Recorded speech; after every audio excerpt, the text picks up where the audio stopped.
오늘 본문 말씀의 제목은 예수의 좋은 일꾼이라는 제목으로 말씀을 나누도록 하겠습니다. 새벽교회도에 이제 자주 예배에 오신 분들은 벌써 이제 전문가가 되셨을 것 같아요. 에베소 교회에서 이제 지도자로 있는 디모데에게 쓴 편지가 바로 이 디모데 전서입니다. 바울의 후배이죠. 후배 목사인데 이제 에베소 교회가 워낙에 좀 그리스의 그 신들을 많이 섬겼고 그곳에서는 이제 여러 직분들을 세워지고 있는 그런 영적인 전쟁이 있었어요. 뭐냐면은 영지주의에 대적하기 위한 전쟁도 있었고, 그리고 허탄한 신화도 나오는데 이제 그리스 신화이에요. 그게 그 에베소 지역은 이렇게 농경 사회가 있었고 포도 농장이 굉장히 잘 돼 있었어요. 그래서 이제 디오니소스라는 신이 있고 또 아데미 여신이라는 신이 있습니다. 이 두 신을 대표적으로 섬기고 있던 도시입니다. 튀르키예의 그 남서쪽에 있는 항구 도시로서 굉장히 상업이나 이런 모든 게 발전이 잘 되어 있는 도시에서 사역하고 있는 디모데에게 쓴 편지가 바로 이 디모데 전서입니다. 이 디모데 전서를 보면은 후서와 같이 항상 똑같은 말들 혹은 비슷한 이야기들이 계속해서 반복이 돼요. 뭐 은사, 예언에 대해서 거짓 교리, 이단, 그리고 거짓된 복음, 교훈, 이런 영지주의 사상을 대적하기 위한 것들, 그리고 이제 그런 것들을 대적하고 싸우기 위해서 믿음의 선한 싸움을 계속하는 것, 그리고 이제 교회를 세워나가는 그 직분자들, 뭐 집사라든가 감독, 이런 장로, 이런 분들은 어떻게 행동해야 되고, 또 여자들은 어떻게 행동해야 되고, 이런 거에 대한 어떤 가이드라인을 가르쳐주는 그런 내용이다라고 볼 수 있습니다. 이제 첫 번째로 믿음으로 굳게 서라입니다. 디모데전서 4장 6절 그리고 7절 다시 한번 읽어보도록 하겠습니다. 시작. 이것으로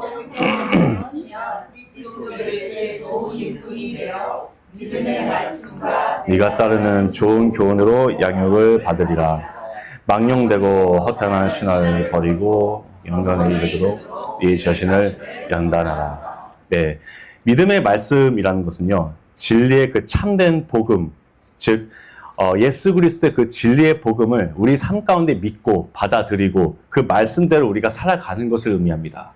우리가 이건 너무나도 잘 알죠. 근데 망령되고 허탄한 신화라고 이야기를 하죠. 이것은 제가 말씀드렸듯이 그리스 신화입니다.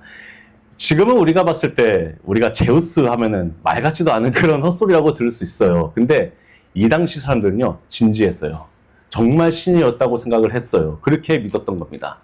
그래서 그 바울이 사역할 당시에 야, 여기 예수도 있어 라고 얘기하니까 여기 그리스에서 이제 전파되는 신들 중에 하나인가 보다 하고 가서 들었던 거예요.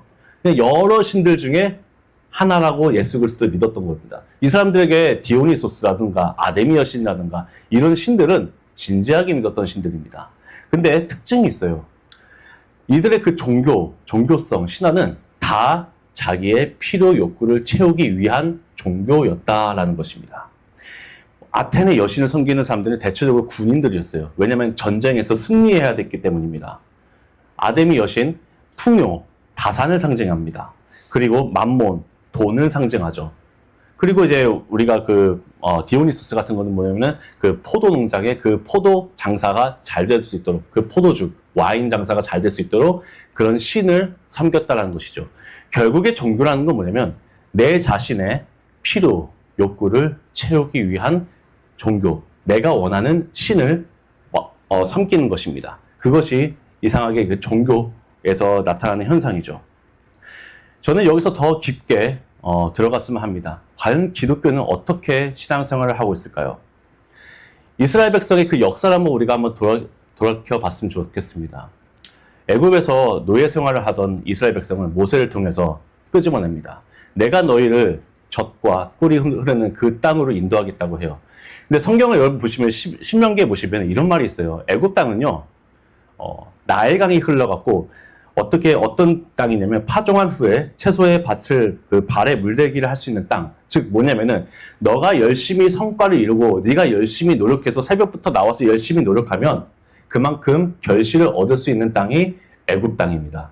반면에 가나안 땅은요, 어떻게 써 있냐면요, 산과 골짜기가 있어 하늘에서 내리는 비를 흡수하는 땅이다 라고 되어 있어요. 이 말인즉슨 하나님께서 하늘에 비를 내려주지 않으면 그날 농사 망친 겁니다. 그 해 농사 망친 거예요. 자기 노력이 아니에요. 하나님께서 비를 허락해야만 살 수 있는 땅, 그래야지 되는 땅이 바로 젖과 꿀이 흐르는 가나안 땅입니다. 그래서 그 땅에 들어가기 위하여 가나안에 가기 위하여 그 애굽에서 탈출한 백성들을 40년을 광야에서 훈련을 시켜요. 그런데 1세대는 다 실패하고 멸망으로 갑니다. 왜? 하나님을 원망했기 때문입니다. 내가 애굽에서 할 때 그때 열심히 했으면 어떻게 되는 건데 광야로 가니까 그 홍해바다 갈라진 거 보면 뭐하고 불기둥과 구름 그 기적을 보면 뭐하고 만나와 메추기로 먹여주신 거 다 처음 했는데도 내가 원하는 것이 이루어지지 않기 때문에 하나님을 자꾸만 원망합니다. 이거 계속 나와요. 원망하고 또 원망합니다. 가나안까지 가는데 한 달도 안 되는 그 거리를 결국은 40년 동안 뺑뺑이를 돌리는 그 훈련을 계속 하다가 결국에는 멸망하게 되고 누구죠? 그 여호수아와 갈렙을 제외한 2세대들만 가나안 땅으로 들어가게 됩니다. 이것은 예수님의 시대에도 똑같아요. 자기가 원하는 것을 이루지 못하면은 하나님을 원망하게 되고 내가 예수님을 찾는 이유가 내 필요 욕구를 채우기 위해서 찾을 경우가 너무 많았어요. 예수님도 사역할 당시 똑같이 일어났죠. 오병이의 기적이 일어납니다. 장정만 5,000명을 먹였다고 합니다. 근데 그 5,000명을 먹인 후에 사람들이 와, 내가 예수님 내 왕으로 삼으면 분명히 내가 배부를 수 있을 거다 라는 이야기를 하면서 예수님을 찾죠. 요한복음 6장 15절 우리 한번 읽어볼게요. 요한복음 6장 15절 시작. 예수께서 그들이 와서 자기를 붙들어 임금으로 삼으려는 줄 아시고 다시 혼자 산으로 떠나가시니라. 자, 여기서 보시면 억지로 붙잡아 임금, 왕으로 삼으려고 해요. 그 이유는 뭐냐면 내가 이 왕을 삼으면 어떻게 돼요? 먹고 배부를 수 있고 잘 먹고 잘 살 수 있기 때문입니다. 26절 우리 다 같이 한번 읽어볼게요. 시작. 예수께서 대답하여 이르시되 내가 진실로 진실로 너희에게 이르노니 너희가 나를 찾는 것은 표적을 본 까닭이 잔인하게 예수님은 딱 직시하게 얘기하죠. 무엇입니까? 예수님을 찾는 사람들, 즉 예수님께 다가와서 찾는 사람들은 자기가 떡을 먹고 배부른 까닭이에요. 예수님은 너희들이 나를 찾는 것은 표적을 본 까닭이 아니라고 얘기해요. 여기서 우리 표적이라는 단어를 우리가 한번 생각을 해볼게요. 기적과 표적은 의미가 다릅니다. 기적은 영어로 미라클, 표적은 사인이에요. 미라클은 기적은 그 현상 자체에만 머뭅니다. 근데 표적은 이 사인을 본 후에 다른 액션을 취해야 하는 것이죠. 예를 들어 제가 자동차를 운전하고 갑니다. 근데 앞에 신호등에서 초록불이 가요. 그럼 엑셀을 밟고 나가야 되는 거예요. 내가 그걸 본 후에 어떤 액션을 취해야 합니다. 스탑 사인을 보면 멈춰야 되고 빨간불을 보면 당연히 멈춰야 하는 내가 그것을 받아들일 때 어떤 액션이 있어야 되는 거예요. 예수님께서 이런 표적을 보여주시고 놀라운 오병이의 그 기적을 보여주신 이유는 너희들이 먹고 마시는 그거에 머물지 말라는 거예요. 나 예수 그리스도가 생명의 떡이니 나로 말미암아 살라는 것입니다. 그러니까 이 표적을 통하여서 하나님의 아들 메시아 그리스도 예수 그분을 통하여서 구원을 얻을 수 있는 걸 보여주고 싶었는데 이스라엘 백성은 아니었어요. 떡을 먹고 배부른 까닭에 예수님을 찾았다는 것입니다. 하나님의 자녀는요 반드시 책임을 주시는데 우리가 아무리 어렵고 힘들어도 우리의 믿음이 연약해서 무너질 때가 너무 많아요. 근데 제가 이제 짧게 살아봤지만 하나님께서 반드시 책임져 주시고 그 간섭하시는 게 지금 보면 축복이었어요. 하나님의 저주는요 무간섭입니다. 그냥 먹고 사는 거 그냥 맘대로 하라는 겁니다. 근데 제가 살아보니까 정말 진정한 축복은요 하나님의 간섭이에요. 내 뜻대로 되지 않는 거였어요. 내가 내 뜻대로 되었으면 저 벌써 교만해졌을 겁니다. 완전히 그냥 하늘 끝까지 교만이 올라가고 거만해졌을 거예요. 근데 아니에요. 내가 예수님을 만나고 예수님과 동행하면서 그분의 뜻대로 내가 인도함을 받는 것이 진정한 행복이라는 것을 알게 되었습니다. 저도 인생을 살다 보니까 정말 가장 어려울 때가 있었어요. 재정적으로 문제가 있어갖고 제가 힘들 때 렌트비 하나 낼 돈이 없어갖고 동전을 탈탈탈 털어갖고 겨우 낼까 말까 하는 시기가 있었습니다. 몇 달을. 그런데 그 시기에 제가 커피를 되게 좋아하는데 커피 하나 먹기 위해서 동전을 털다가 이거를 세이브하면 렌트비를 낼 수 있지 않을까 하면서 20-30분을 거기서 기다리다가 커피를 못 마신 적이 몇 달 동안 있었어요. 힘든 시기가 있었습니다. 저는 이제 예수님께 항상 혼자서 이제 예수님과 기도를 해요. 자연을 보면서. 근데 그날 어느 날은 제가 달빛을 보면서 예수님한테 이렇게 기도하고 있는데 환상 가운데 저를 보내주시더라고요. 저를 이제 환상 가운데서 보여주실 때 넓은 초원이 보여졌어요. 그리고 거기에 시냇물이 쫄쫄쫄쫄 흐르는데 그 안에서 제가 발을 담그고 물가에 발을 담그고 예수님도 그 물가에 발을 담그시면서 저랑 예수님이랑 데이트를 하고 있었습니다. 그런데 제가 예수님 앞에 이렇게 예수님을 바라보니까 예수님이 저에게 꽃을 선물해 주시는 거예요. 아니 예수님, 난 돈이 필요한데 꽃이라니. 그러니 그 꽃을 엮어서 왕관을처럼 만들어 갖고 제 머리에 푹 씌워 주시는 거예요. 아니 생각을 해보면은 나에게 필요한 건 돈이에요. 근데 돈을 주신 게 아니고 나에게 꽃을 주시면서 나에게 그 사랑을 주시는 겁니다. 나에게 기쁨을 주시는 거예요. 그러고 나서 제가 뒤돌아서니까 제가 얼마나 기쁜지. 막상 내 앞에는 너무 캄캄해요. 정말 절망적이고 눈앞이 어떻게 해야 될지 정말 대책이 안 서는 그 상황 가운데서 너무 기쁜 거예요. 저걸 미쳤나 할 정도로 마음이 너무 기쁘고 그 사랑이 부어지는 겁니다. 이거는 세상이 주는 평안이 아니에요. 예수님과 함께 하니까 얻는 평안이었어요. 그 평안을 누리다 보니까 이대로 죽으면 좋겠다. 이런 거예요. 이대로 죽으면 천국 가서 정말 너무 좋겠다 하는데 딱 뒤돌아서니까 아이고 주님 어찌 먹고 살게 할 겁니까? 이렇게 됩니다. 이게 반복됐다가 그러다 보니까 지금 이 자리에서 제가 말씀드리는 것은 그때 제가 다 책임져 주시더라고요. 결국에는 책임져 주세요. 이끌어 주셨어요. 근데 저에게 남는 간증이란 건 그때 있었던 받은 돈이나 물질적인 채워짐이 아니고 나는 어제보다 오늘 더 예수님을 사랑하게 됐다는 거예요. 그리고 오늘보다 내일 더 예수님을 사랑할 겁니다. 예수님 한 분을 얻기 위하여 저는 계속 달려나갈 거예요. 우리가 얘기하죠. 주의 은혜를 구합니다. 오직 주님만을 구합니다. 주님 한 분만으로 만족합니다. 이 찬양의 가사, 성경에 있는 내용들, 복음성경의 가사가 그냥 쓰여진 게 아니더라고요. 실제로 체험해보는 거예요. 하늘에 저 두루마리를 삼고 바다를 먹물 삼아도 그 사랑을 다 기록할 수 없다는 것을 실제적으로 체험해봤어요. 그거는 여러분 가짜가 아니에요. 성경 거짓말 아니에요. 예수님 안 죽었습니다. 2000년 전에 죽은 게 아니고요. 살아계시는데 오늘날도 진짜 그분 계세요. 그거를 직접 체험해보니까 그 사랑은 깊이와 넓이와 그 얼마나 크신지 체험해보게 되는 겁니다. 이게 저와 여러분 가운데 함께 계시기를 축복합니다. 두 번째로 부르신 은사대로 교회를 세우라입니다.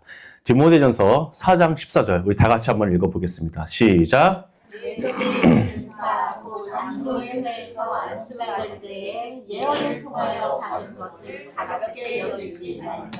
아멘. 저기 은사와 예언이라는 단어가 나오죠. 우리가 이 두 가지의 단어를 가지고 조금만 더 설명을 해보겠습니다. 먼저 예언입니다. 예언은 많은 사람들이 미래를 예측하는 것만 있다고 생각을 할 때가 너무 많아요. 아닙니다. 예언이라는 단어는요, 하나님의 말씀을 맡겼다라는 뜻으로 미래적인 부분뿐만 아니라 과거, 현재, 미래가 다 있어요. 우리가 은행에 돈을 저금할 때 예금한다고 하잖아요. 그런 예자입니다. 그래서 하나님의 말씀을 맡긴 거예요. 그래서 구약의 선지자들 보면요, 하나님이 예언을 하시고 그 예언을 전달하는 선지자가 야 이스라엘아, 너네 과거에 이런 책망받을 일이 있었어. 너네 잘못했어 하는 그런 예언. 너네 이렇게 하고 저렇게 해라. 그렇게 하면 안 된다 라는 예언. 앞으로 내가 이스라엘을 포로로 잡혀가게 할 것이야. 아니면은 다시 회복시킬 것이다. 이런 미래적인 예언. 그 모든 것을 통틀어서 하나님의 예언이라고 합니다. 보통은 이제 예언을 누가 많이 전달을 하냐면 주의 종들이 많이 전달을 합니다. 성경 말씀을 가지고 이제 하나님과 묵상함으로 전달할 것을 받고 그 주의 종들이 그것을 이 강대상에서 전달을 하는 것입니다. 그게 오늘날까지 이어지고 있는 것이죠. 그리고 이제 고린도전서 14장에 조금 더 예언에 대해서 이야기를 하고 있습니다. 14장 4절과 5절 다 같이 한번 읽어볼게요. 시작. 방언을 말하는 자는 예언하는 자는 교회의 덕을 세우나니 나는 너희가 방언 말하기를 원하나 특별히 예언 말하기를 원하노라. 만일 방언을 말하는 자가 통역하여 교회의 덕을 세우지 아니하며 예언하는 자만 못하니라. 아멘. 여기서 보면은 교회를 세우는 일에 예언이 필요하다고 얘기합니다. 근데 방언과 대조되게 이야기를 하죠. 방언이라는 건 뭐냐면 알아들 수 없는 언어로 자기의 덕을 세우는 데는 유익하지만 교회의 덕을 세우는 데는 딱히 유익하지 않아요. 방언 통변이 있으면 몰라도 보통 그게 없기 때문에 혼자서 기도할 때 방언을 많이 합니다. 근데 이제 여기서 나오는 건 교회의 덕을 세우는데 예언이 필요하다라고 얘기를 합니다. 그것이 바로 예언입니다. 예언은 디모데에게도 그렇고 주의 많은 종들, 지도자들도 그렇고 교회를 세우는데 반드시 있어야 되는 것입니다. 이것은 성령님과 교통하고 성령님과 인도하심을 받아서 하나님의 말씀을 전달하는 역할을 해야 되기 때문에 필요한 것이죠. 근데 우리가 이 슈퍼내추럴한 그런 뭐 귀신 쫓는 거, 병 고치는 거, 예언하는 거, 뭐 방언하는 거 이런 부분만 은사가 아니에요. 에베소 교회의 디모데와 그 직분들을 가진 사람들에게 이렇게 얘기를 하는 거예요. 로마서 12장 우리 6절에서 8절 한 번만 더 읽어보겠습니다. 시작. 우리에게 주신 은혜대로 받은 은사가 각각 다르니 혹 예언이면 믿음의 분수대로 혹 섬기는 일이면 가르치는 일이면 가르치는 일로 혹 위로하는 자면 위로하는 일로 구제하는 자는 성신으로 다스리는 자는 부지런함으로 긍휼을 베푸는 자는 즐거움으로 할 것이라. 아멘. 자, 로마서 12장 6절 8절 보면요. 우리에게 은사로서 직분을 허락하신다라는 거예요. 이것이 우리에게 받은 소명입니다. 첫 번째로 예언이면 믿음의 분수대로. 아까 말씀드린 예언은 주의 종을 뜻하는데 믿음의 분수대로라는 말은 무엇이냐면요. 주의 종들마다 믿음의 부르심이 다 달라요. 예를 들어 제가 되게 좋아했던 목사님 중에 1세대 목사님이죠. 대한민국의 옥하는 목사님은 제자 훈련에 굉장히 열정을 갖고 계셨던 목사님이십니다. 제자 훈련하면 옥하는 목사님이었어요. 오늘의 교회 이제 하용주 목사님은요, 선교에 대한 소명이 엄청났었습니다. 그래서 선교에 목숨을 걸었다고 말할 정도로 그 받은 소명을 위하여서 정말 목숨도 아깝지 않다라고 얘기하시는 분이 하용주 목사님이죠. 뭐 조용기 목사님 같은 경우에도 뭐 마찬가지로 성령의 은사로서 이제 많은 일을 하셨습니다. 부르신 믿음의 분수대로 다 역할이 다르다는 거예요. 누구는 홈네스 사역도 있고 목사님들 중에 누구는 미랄 장애인 사역도 있는 것이고 각자 부르심이 다 다르다라는 거죠. 섬기는 일이면 섬기는 일. 자, 섬기는 일은 집사 같은 일이라고 보시면 됩니다. 디모데와 그 많은 사람들 중에 이제 집사, 장로 이런 사람들이 있는데 재정관리나 교회의 실질적인 그런 부분을 감당하는 것이 집사라는 것이죠. 가르치는 자는 교사입니다.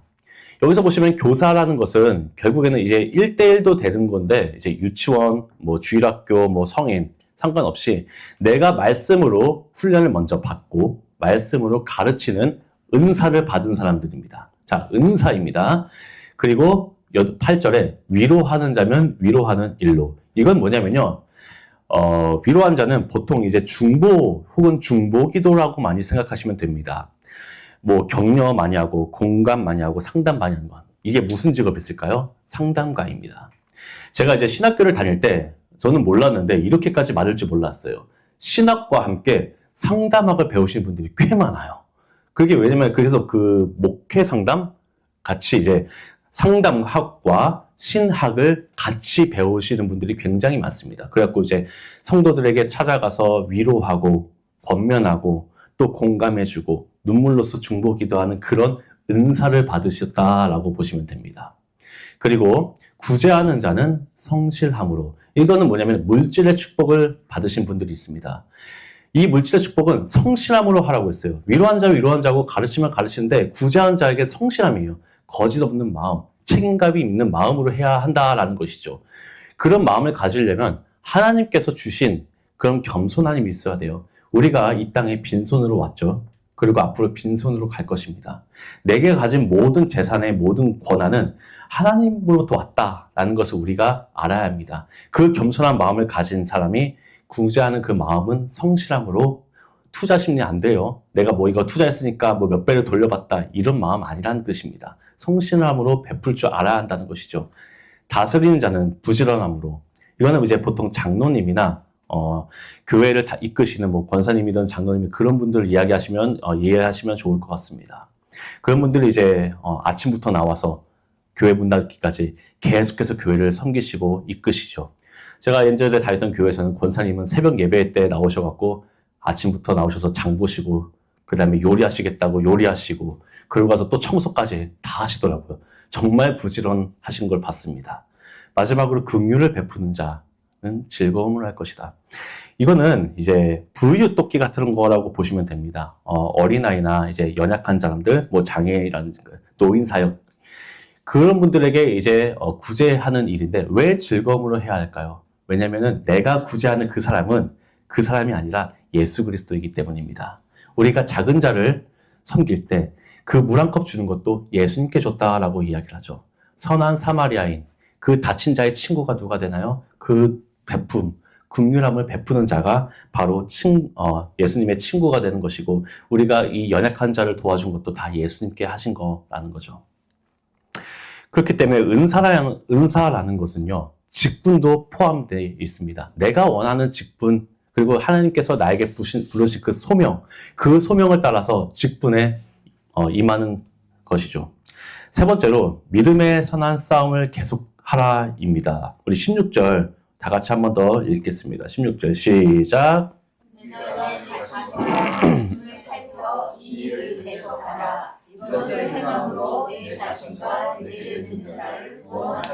아멘. 자, 이 일을 계속하라. 이 일을 함으로 인해서 구원과 연관이 된다는 거예요. 자, 이 일과 구원은 연관성이 있습니다. 그럼 이 일이 무엇일까요? 바울이 처음부터 끝까지 계속해서 이야기하는 것입니다. 믿음의 선한 싸움을 하라는 것입니다. 이 일이 바로 믿음의 선한 싸움입니다. 영적인 선한 싸움이 있고요. 육적인 선한 싸움이 있습니다. 영적인 선한 싸움은요, 내가 믿음 안에 올바르게 설 수 있도록 진리 가운데 나를 계속해서 두는 것입니다.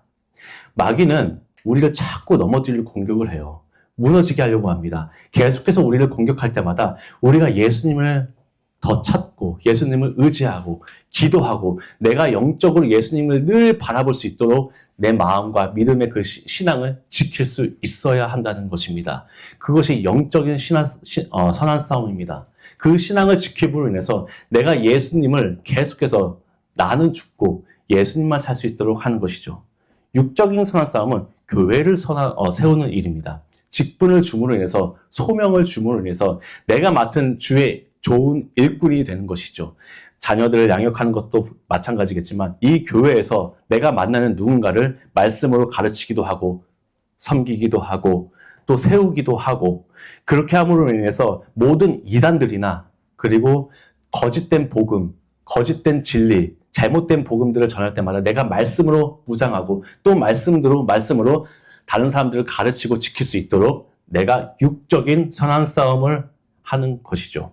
그래서 바울이 처음부터 믿음의 선한 싸움을 하라고 얘기했는데 마지막 죽기 직전에도 유언으로 선한 싸움을 나는 계속했다라고 얘기합니다. 디모데후서 4장 7절부터 8절 우리 한번 읽어보겠습니다. 디모데후서 4장 7절 8절 시작. 나는 선한 싸움 싸우고 나의 달려갈 길을 마치고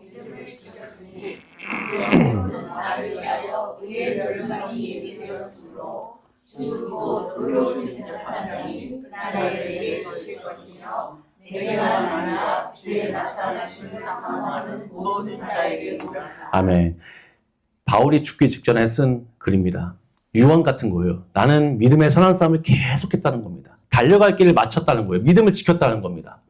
그러고 나서 의의 면류관을 주신대요. 우리 모두 다 이 믿음을 지키고 소명을 다 지키고 믿음을 지켰을 때 우리가 우리의 의로우신 재판장인 예수 그리스도께서 우리에게 면류관을 주십니다. 의의 면류관을 주시는데 바울뿐만 아니라 뭐예요? 주의 나타나심을 사모하는 모든 자, 예수님을 나타나는 자. 이게 무슨 말이냐면은 우리의 삶 가운데 예수님을 늘 갈망하는 것입니다. 예수님을 그 진리 가운데 살 수 있도록 우리가 예수님을 늘 갈망하고 주의 얼굴을 구하고 그 믿음 가운데 우리가 서는 것입니다. 그리고 또 하나는요, 그 당시에는 이제 재림에 대한 신앙이 있었어요. 우리 성도들은요, 날마다 고대합니다. 예수님 다시 오실 그날을 우리가 고대하는 것입니다. 예수님 반드시 재림하십니다. 이 땅에 우리가 오실 때 우리가 어떻게 예수님한테 칭찬받을까요? 우리의 믿음을 끝까지 지키고 정말 선한 싸움 다 싸워서 예수님께 칭찬을 받아야 되지 않겠습니까? 정말 우리가 예수님을 사모하고 정말 그 믿음을 지키고 예수님께서 이 땅에 오실 때 우리는 예수님이 오시던가 우리가 죽어서 가던가 둘 중 하나입니다. 반드시 우린 예수님을 보게 될 것입니다.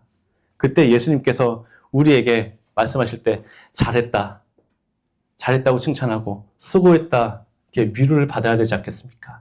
이것이 저와 여러분이 되시기를 주의로 축복합니다. 데이비드 리빙스턴이라는 그 아프리카 선교사의 아버지가 있습니다. 선교사 중에 가장 유명한 10명 중에 한 명이라고 뽑히더라고요. 사명자는 그 사명을 다 이루기까지 죽지 않는다라는 명언을 남겼습니다. 사명자는 그 사명을 다 이루기까지 죽지 않는다.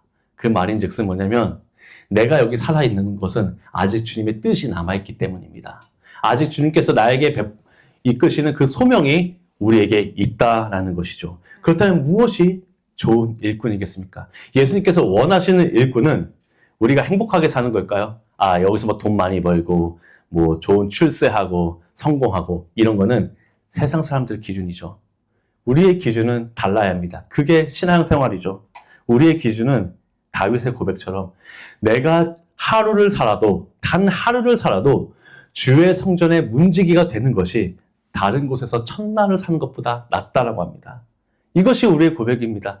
우리가 짧은 인생 하루를 살아도 내 사랑한 예수님 그분을 위하여 내가 더 다가갈 수 있고 그분과 늘 동행하면서 그분을 섬길 수 있다면 이것만큼 행복한 삶이 어디 있겠습니까? 이것이 저와 여러분이 되셔야 합니다. 아멘.